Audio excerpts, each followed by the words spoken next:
Ferdinand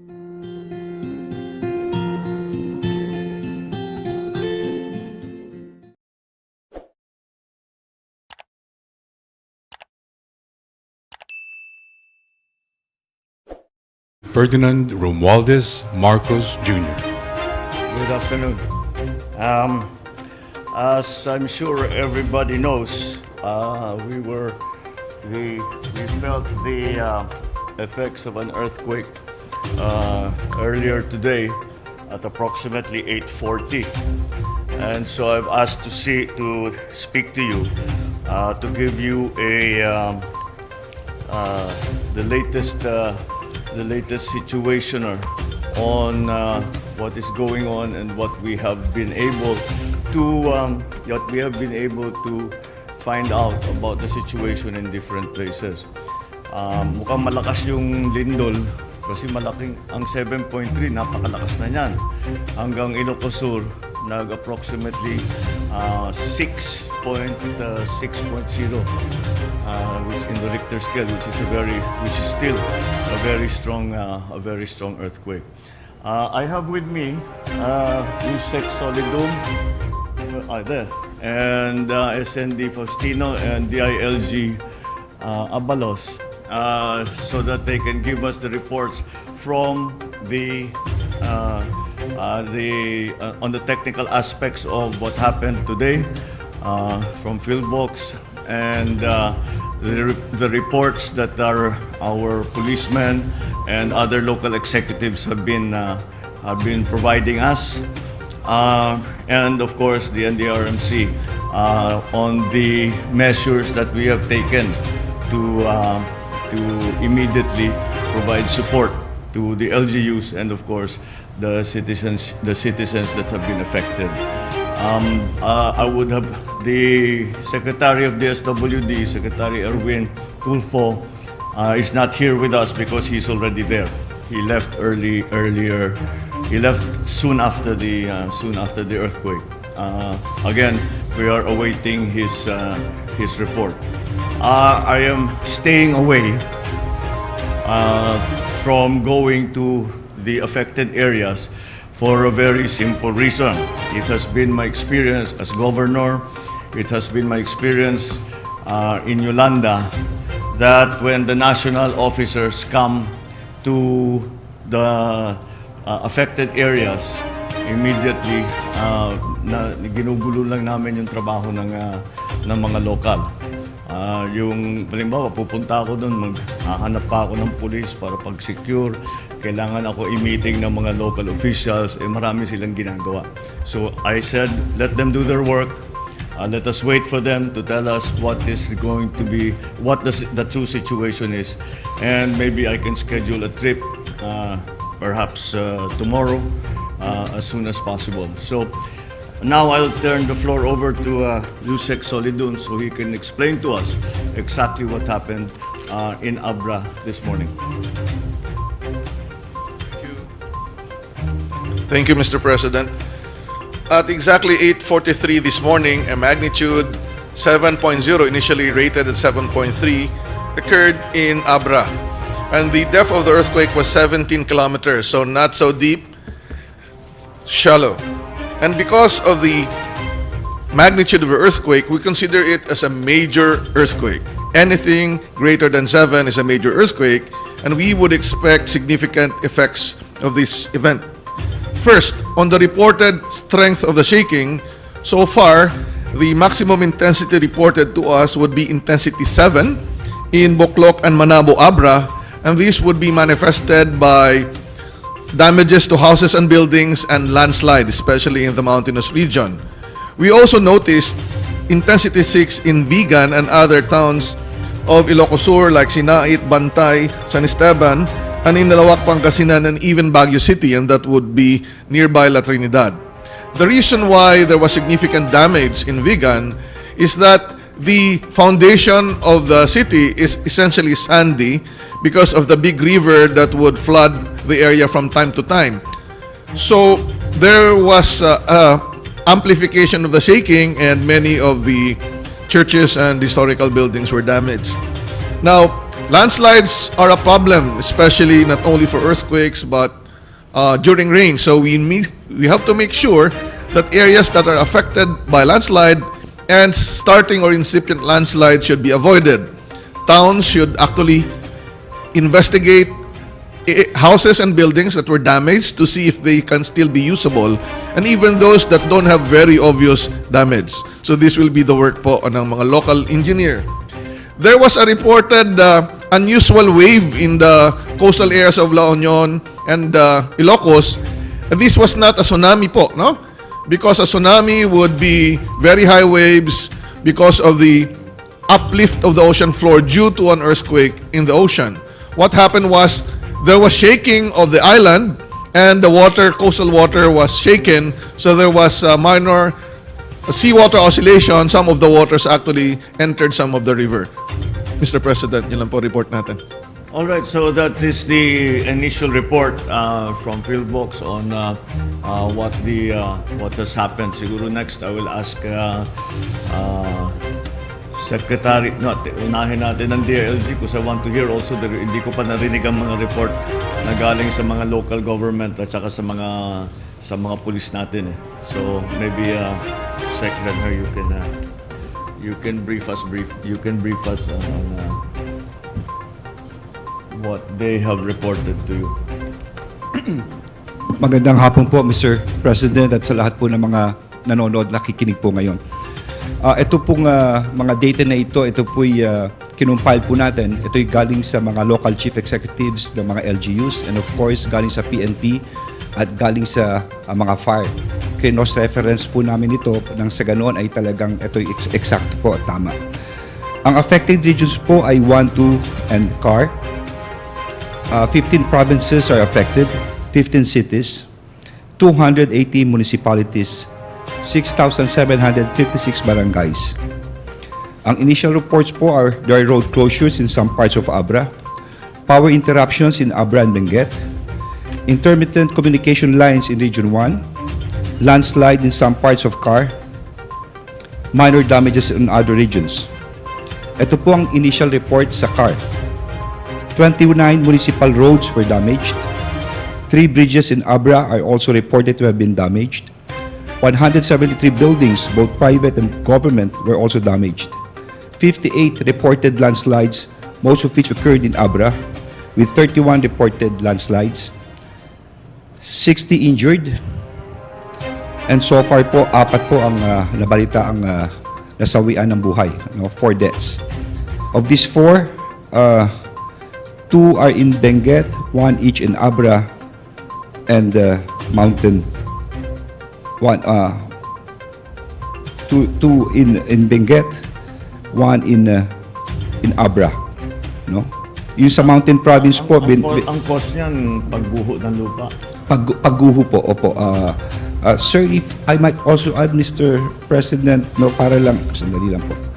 Para lang pong maano po natin, ito lang po. Karamihan kasi pagguho eh. Okay. Yung unang casualty sa La Trinidad, natabunan ng lupa. Mukhang ganun din eh, kasi doon sa mga highland area, yung lupa. Yes, sir. Mga lupa po.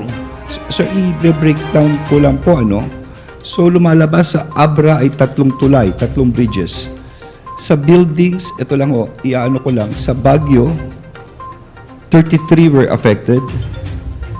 Tapos 59 dito po sa Abra. Sa Apayao, 2. Tapos sa Benguet, 62. Pagkatapos po sa Kalinga, 7. And then sa Mountain Province 10 po. No? That's a total of 173. And of course, ang pinakamaraming landslide reported ay dito po sa Abra with 31. No? Ang mga injured po, pinakamarami din po sa Abra, sir, at 44. No? At yun po ang report po namin. Nakadeploy po ang mga kapulisyahan at mga bombero po at ang mga disaster risk na mga LGUs po sa mga lugar na ito. Thank you, Yes, Sec sir. Benhur. Itutuloy ko na lang sa dahil naumpisahan na ni Sec Benhur yung report sa mga sa mga daan. I've also received a initial report from the Department of Public Works and Highways on the condition of the roads in and out of the area, national roads especially. Sa Cannon Road is presently not passable. Palispis, yung Palispis area ng Marcos Highway is not possible. The Benguet Nueva Vizcaya Road as of now is not possible. Kilometer 302 to 700 Poblacion Bukod Benguet is also not passable. Baguio Itugon, not possible. Andres Cusalan Road in Sitio Bugaw, Barangay Adaway, Kabayan, Benguet is not possible. Sa National Road, kilometer 297 plus 200, Belling, not possible. Poblacion, Kibungan, collapse, not, sa Benguet pa rin ito. Kilometer 313, basta not possible. Upper Kalinga, sa bandang Pail is not possible. On the road going up from Kalinga to Abra, Pantikan to Bablasang, Balbalan is not possible. Lubuhagan, Batong Buhay Road is not possible. Ifugao, the Banawe, Hungduan, Benguet Boundary Road is not also possible. However, there are other roads like the Palispis Marcos Highway, one lane is possible now. Baguio Bontoc Road, pwede ng one lane. Benguet Nueva Vizcaya, one lane. So dahan-dahan nabubuksan naman. What was not possible, we have already been able to clear some of them. Hindi, unless kasi basta't hindi naman mabagsakan ng malaking bato at lupa lang ang bumaba, ay hindi naman mahirap na i-clear yan. Kaya I anticipate by the end of the day, the majority of these roads that I have mentioned as being not possible should already be available for use to us. Now I'll give the floor to SND Faustino on the report from the NDRMC. Yes, sir. Thank you, Mr. President. Magandang hapon po sa lahat. Ang reports po na ito ay halos kapares din po nung kay Secretary Abalos. Ganyan man, dito ay I will give emphasis doon sa ano na ba ang mga preparasyon o ano na yung mga ginawa natin as a result of the earthquake. Ang actions po taken by the NDRRMC, agad po ay nag-convene ang ating NDRRMC. Nagkaroon po tayo ng emergency meeting through VTC with concerned regional directors ng mga naapektuhan ng mga region at mga probinsya. And we already issued a directive issued to Luzon regions regarding the reiteration of response actions. The OCD also issued 2 emergency alert and warning message. We also, in coordination with PhilBox, the quick response teams to be deployed for field assessment. As mentioned by the President, DSWD Secretary is already in the affected, already in Abra for the relief assistance. Of course, yung Armed Forces of the Philippines prepared assets for mobilization already. We are talking about air assets, and we could add more kung kinakailangan pa. But we have a number of assets, air assets already positioned in the area in coordination with the Northern Luzon Command. And the Philippine Navy assets are on standby already, sir, in Subic kung kakailanganin pa, sir, ito. Then, of course, the available relief items from the Office of Civil Defense is already ready and prepared. Sakaling mga ilangan ng ating mga LGUs dahil meron namang mga nakaposition na, preposition na mga relief goods doon sa lugar na to. Right now, the rapid assessment is ongoing on the following: status of roads and bridges as reported kanina, status of critical lifelines and infrastructures, status of houses, status or the total affected population, the immediate needs, and as we speak, ongoing ang road clearing operations, and ongoing data gathering and submission of situational reports. Thank you, Mr. President. Thank you, Secretary. So that is the general situation as we know it for now. Pagka ganito, ang lagi kong inaalala kaagad yung kuryente at saka yung tubig, because that's always the immediate dahil yung kuryente kailangan sa communication and the communications, but the communications is dependent on the availability of the power supply. Ang report na nakukuha natin, nagtanong ako kasi generally rural area naman ito, so hindi siguro dapat maging problema ang water supply ng tao. Pati pagkain, dahil naman hindi naman na iba naman ito sa Bagyo, palagay ko may available na pagkain. Wala pa tayong report kung kailan ibabalik ang kuryente. Dahil ang nangyayari diyan, kailangan nilang tignan lahat ng mga linya at kasi basically walang short. Yung lagi natin pinagdadaanan pagka may disaster. Sa communication naman, ang Globe ay may pinadala na meron silang emergency na mga cell site. Yung Smart wala pa kaming narinig, ngunit ay nag-request na kami sa kanila na magtayo na kagad, ibalik na kagad ang serbisyo dahil lalong-lalo na pag-disaster, pagka ganito, napaka-importante na nakakapag-usap kami. Nakakausap ko yung mga local leaders, nakakausap natin ang mga first responders na on the ground. So that is where we stand now, and we will continue to provide information as it comes in. As you can imagine, this situation continues to develop, and it will do so for the next few days. But I think that everything that can be done has been done.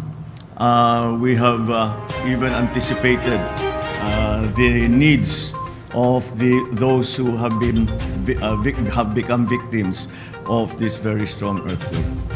So I'll end it there, but I'll open the floor to a few questions about the earthquake. First question from Mr. Neil Maribok from UNTV. Magandang hapon po, sir. Good afternoon. Base po doon sa natatanggap na po ninyong initial information sa mga damages, may posibilidad po ba o ikinokonsidera ninyo ang pagdedeklara po ng state of calamity sa mga lugar po nito? Generally, ang SOP dyan, ang state of national calamity, pag apektado ang tatlong region, automatic yun. Hindi naman naapekto ng tatlo. So far, we can say that it's Region 1 and CAR. So I don't think it's necessary right now to declare a national emergency. However, depending on the information that comes back, I'm sure marami pa tayong mababalitaan, marami pang impormasyon na hindi pa nakarating sa atin. Baka mangyari yun. I hope not. Kasi sana limited na nga dito sa Abra hanggang sa Ilocos Sur, Ilocos Norte, La Union. Yung mabigat yata yung sa amin sa Ilocos Norte, I spoke to the governor. Sabi niya mukha namang so far may structural damage, wala namang kaming casualty. Yung La Union, yung sa Ilocos Sur, I'm sure nakita ninyo yung Bantay Church na malaki ang damage.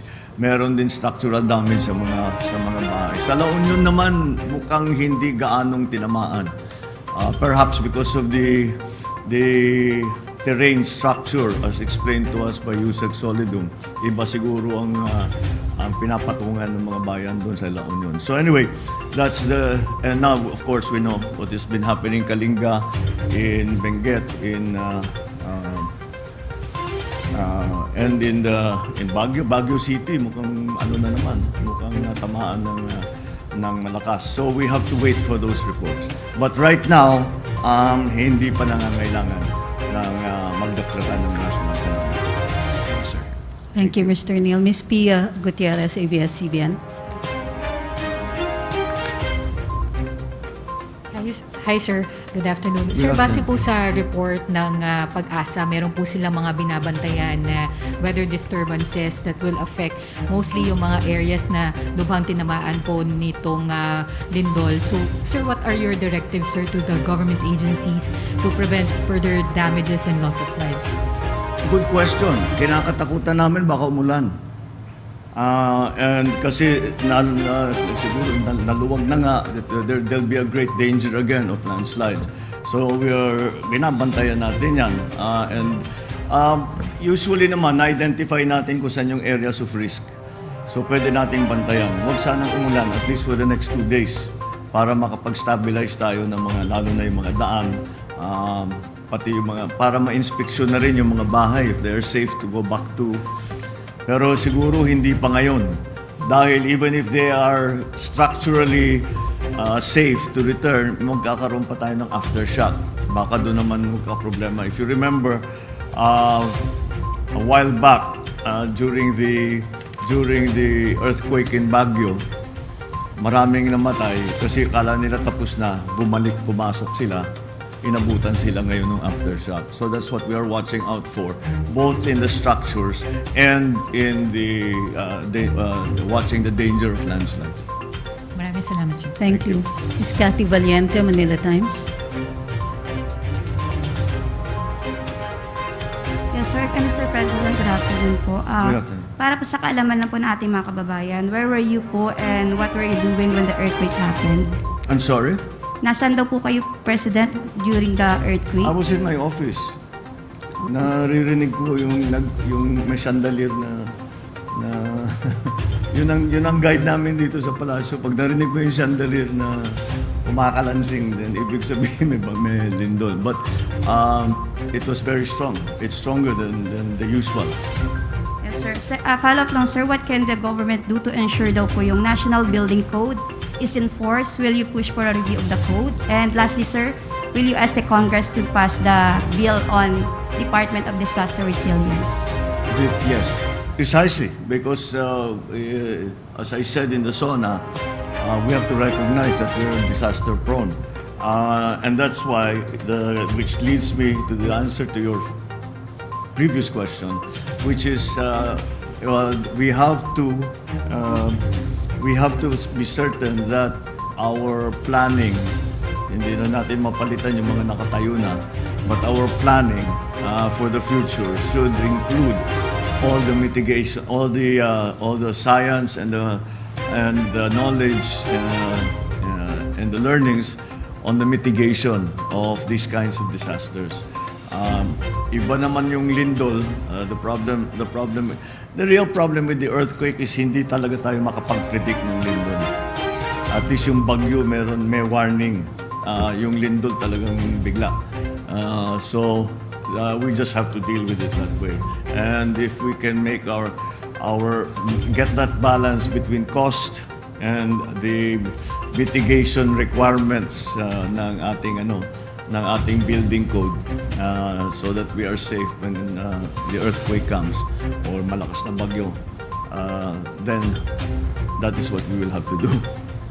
Sorry, sir. Will you push po for the passage of the yung sir, bill on National Disaster Resilience? Yes. Department, sorry. We mukhang I don't like to say it, pero mukhang mapapadalas ito eh. Not the earthquake, pero yung weather, not the extreme weather.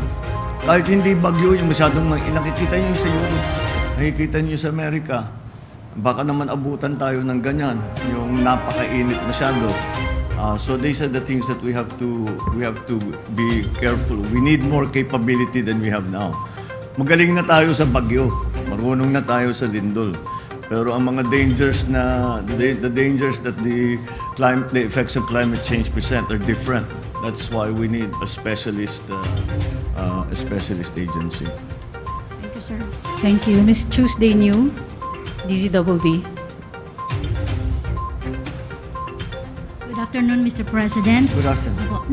So far po, bigyan niyo na kami ng initial scenario ng ongoing relief and disaster response operations. Saan po ang extent ng assistance na pwedeng ibigay ng national government sa mga affected residents, lalo na po yung mga nagiba ang bahay, bumagsak ang bahay, papagawa din po ba yung kanilang mga bahay, sir? Papagawaan yung Mga bahay na nagiba. tutulong kami, siyempre. The immediate, lalo na sa Lindol, ang immediate concern is shelter. Kasi nga, kahit na titignan mo yung bahay, mukhang matibay, hindi mo malalaman hanggang na-inspeksyon na mabuti yun. So we cannot allow people to return to their homes yet. Because it's dangerous. That is one of the problems. Because ang tendency ng tao, pagka umalis ng kanilang tahanan, ay babalik ka agad yun. Kasi para hindi mo na yun, para hindi walang masira, walang makuha, walang whatever. So we have to explain to them that ang kailangan muna ma-inspeksyon yung kanilang mga bahay, at bukod pa doon, kailangan na muna natin antayin na medyo matapos na yung mga aftershocks. Yusek Solidum tells me it'll be 2 or 3 days of significant aftershocks, after which magte-taper off. So, antayin na natin yung ilang araw. In the meantime, it is up to us, the government, to provide shelter for them, to be able to feed them while they are in the shelters, and to inspect their residences, their places of business, para makita natin kung pwede na silang bumalik, pwede magtrabaho ulit, pwede na bumalik sa kanilang mga bahay. May panawagan po ang PHIVOX kaninang umaga sa local government units na seryosohin po yung pag-inspeksyon sa mga residential houses, not just buildings and other establishments. Would you issue a directive po sa DILG na gawin po itong at least regular inspection sa mga residential houses sa kanilang areas? There's no need. There is already an existing procedure for that. Ang problema, hindi ko minsan masyadong nagagawa. Because we actually, at the local government level, meron tayong mga engineer pero not necessarily qualified sila para tumingin sa building at sasabihin safe ito pag nagkalindol. Hanggang Richter scale 6, pwede ito. Hanggang ganito, wala tayong sa local level, wala tayong ganun, kaya hindi nagagawa. So, we will just have to, I think the better way is to educate people na wag kayo magtatayo ng bahay sa delikadong lugar. Make sure that maayos yung mga materials na ginagamit at maging matibay para sakali mang magkalindol o magkabagyo ay hindi naman kayo mabiktima. So yes, it's something that we would like to be able to do. We have yet to have the capability to do it extensively. Sa urban areas nagagawa, pero sa rural areas hindi gano'n. Thank you, sir. Maraming salamat. That's all for Thank you. today, Mr. President. Yeah? Yeah. That's it? All right? Oh, there's there's one more. Oh, yes, okay, go ahead. Thank you, Mr. President. Katrina Domingo from ABS-CBN News. Mr. President, we have an initial assessment regarding the cost of infrastructure and agricultural damage incurred after the quake. Wala pa. We haven't yet gotten the estimates. That will take some days. Kasi kailangan yung mga sa agriculture, yung mga upag, yung mga MAU, kailangan iikot yan sa lahat ng lugar. Again, ang worry ko dito ay hindi yung tanim, kung hindi yung irrigation systems, kung ano yung nasira. Kasi pag lindol, yun ang tinatamaan eh. And then, that for me, in terms of the agricultural sector, that for me is going to be the greatest concern. Sir, Kasi malapit ng taniman. Sir, two-prong follow-up question. First, aside from the provision of shelter and food, will the government also be providing cash incentives or cash allowances to rebuild their homes?